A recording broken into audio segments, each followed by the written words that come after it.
Everybody, it is Tuesday. We are going to talk about some NBA. We got a 5-game slate on tap for tonight on DraftKings.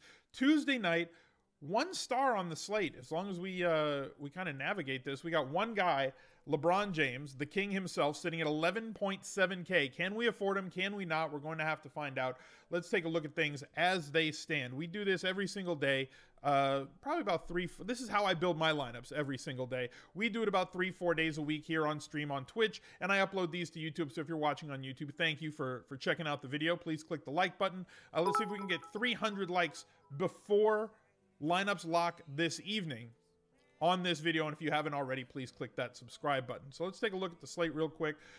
The way that I go about things, if you're new to watching these videos, is I like to start my lineups by picking 3 value plays that I think are going to outpace their salary expectation at about, let's say, under 5K, maybe 55K, 5,500 or down. You only have 50,000 to build a lineup on DraftKings, so I want to get a little bit of salary relief with 3 guys at 3 different positions. Then I'm going to try and pick 2 studs that I really like tonight that I think are going to smash, maybe give me more value at their price point than anybody else.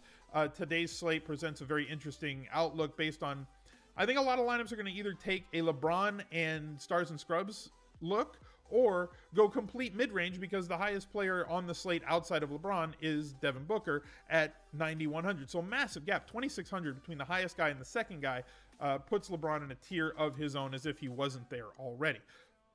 So let's take a look real quick. The value guys that I like the most, there's 3 of them. So I kind of want to go after these. I'm looking at a lot of players in this game here. Alex Len, I know that some people are going to be on, people are scared of him because, you know, he played 17 minutes, 18 minutes the game before. I think he provides a little bit of value. If it comes down to him or Chandler, I'd probably prefer Len. So I'm going to plug him in. I'm going to put him in the power forward spot as for right now. Dame Lillard is back off of his injury. Isaiah Thomas is back. Probably going to play in the low 20s. They'll ease him back in. His first game back with a new team, his new start. And the rumor was that Lillard wanted to come back to square off against IT2 in his first game back. He's been out for 5 games himself, kind of erasing some of the value on the board, because one of the guys that I had wanted to use was Evan Turner. Right, he was somebody that I was going to target today. Anytime he takes a step up in usage and a step up in minutes, as he does when Lillard is out, he provides great value, because, again, we talk about this all the time. Minutes equals money. So you get these guys that are priced for the amount of minutes that they play, multiplied by the amount of fantasy points per minute that they get. That kind of gives you their price or where their expectation is. You can see 22, 21, 22 minutes, and then when the last couple of games, he's been up to 30 and 38 minutes. Yesterday against Chicago. I think that game went to overtime as well. So more value expected when from Evan Turner when Lillard is out, and it's just not there right now. Old Angry Gamer, thank you for the sub. And NP Lanup, thank you very much for the 100 bits. Appreciate you. Don't want to miss out on anybody that tries to support and donate and helps the stream out. Appreciate you guys.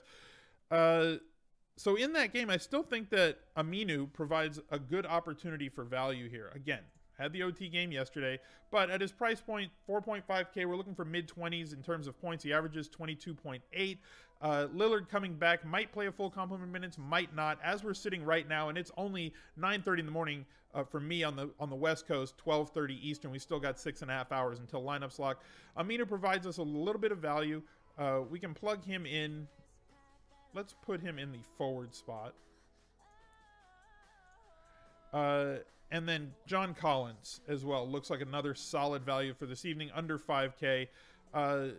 As long as he can keep himself out of foul trouble, the guy is a rebounding machine, and he gets a lot of opportunities close to the basket. Anytime you get somebody that can do that, it gives you an opportunity to reach value, 25 to 30 fantasy points from him. It's a value slate where it's tough to find it tonight. So you have to find it in the mid-range. You're going to have to take a little bit of chances unless somebody gets scratched later on today that provides a little bit more value, because if we're sitting right now, there is not a lot of it. So this is the 3 guys that I want. Notice I'm targeting front court players that can contribute in steals, blocks, give you rebounds, easy points, places that you can go to get yourself there. Now, this may all change. The thing about NBA is you have to be at your workstation in the last 30 minutes before lock, because the slate can absolutely and positively change.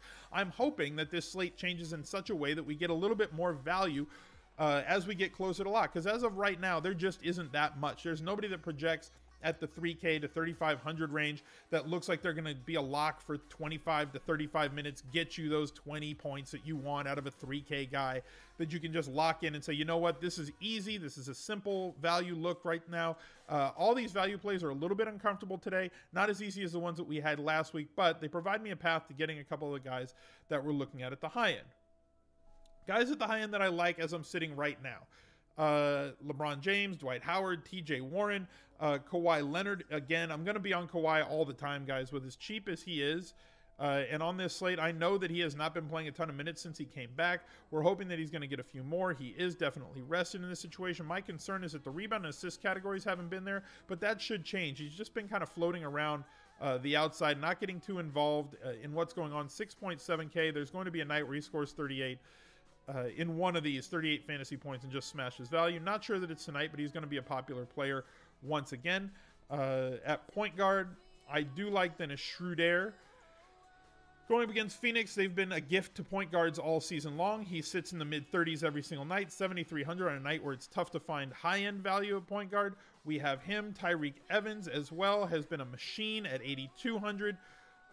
Even in this game where he was a little bit too efficient, he's not this efficient of a player, but he does chip in assists and rebounds for Memphis, and he's been consistent.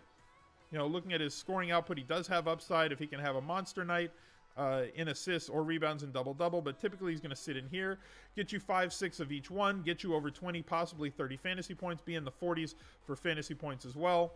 I like him. He's point guard, shooting guard eligible, but the two guys that I want to hang my hat on, and this is something that I don't do often, right? I don't like to fill up my slots. One, I'm paying up for LeBron James because there's nobody else that has his combination of floor and upside on this slate. Absolutely love LeBron James. You guys know that I've been a LeBron James apologist for as long as you've known me on Twitter, as long as you know me on streams. He's what I'm going to start with right now, unless that changes later on. There is value, there is merit to going fading LeBron James and going with an all mid-range lineup. You can get that one extra stud in there if we can't find the value. And that may be the way that I end up going tonight if no more value opens up on this slate, because we're going to have to find some. But as we sit right now, LeBron James gives me the best chance at the triple-double upside that I want, the best chance at 70-point upside that exists on this slate. He is going to try to get IT to the ball. I don't think IT is going to hold the ball very much, considering he only plays about 20, 22 minutes. They're going to get him out there, run him around a little bit. Everything flows through LeBron, and that's the way it has been all year. It's going to continue being that way as we move on. He's averaging 8.2 and 9.2 with almost 28 real-life points. Just a machine all year long. Nothing's going to change as we move forward. Best chance at a triple-double on the Tuesday night slate. So that's where I'm going to start with my first look. And for my second stud, we're going back to the well. I'm going to hit him up once again. Dwight Howard, 7,400. He's still too cheap. On the season, right? On the season, averaging 36 fantasy points a game, averaging 29 minutes a game. Last few games, the minutes have ballooned. Last 4, 32, 36, 40, and 34. Had a bad game against the Clippers on New Year's Eve. It's New Year's Eve, whatever. And he's facing off against DJ in that game. Went off for us against Golden State. That was the time that we were on him. Against Boston had a big game. Against Milwaukee had a big game. Sacramento has no way to stop Dwight Howard, to keep him off the boards. He is going to be a force. I expect the blocks to come back. He's athletic as hell. He's going to get a couple of dunks in this game. Alley-oops, very easy buckets for him. 15 to 22 point upside for him in terms of real life points. Mid-teens in terms of rebounds. Double-double. Pretty much a lock for me this evening. 7.4K I think is too easy, leaving us with an average remaining salary of 5.6K. We do have to fill 3 guard spots. Typically I don't like to do this, but as the way that the value is looking at tonight, for me, this is where I want to go. So this is the lineup that I like, at least to start. Hopefully that gives you guys a good way to look at the slate to start off with tonight. Best of luck to you. If you're still watching on YouTube, please click that like button. Like I said, let's try and get 250, 300 likes on this video, and click that subscribe button before you go. Best of luck tonight. I'll catch you guys later. Bye.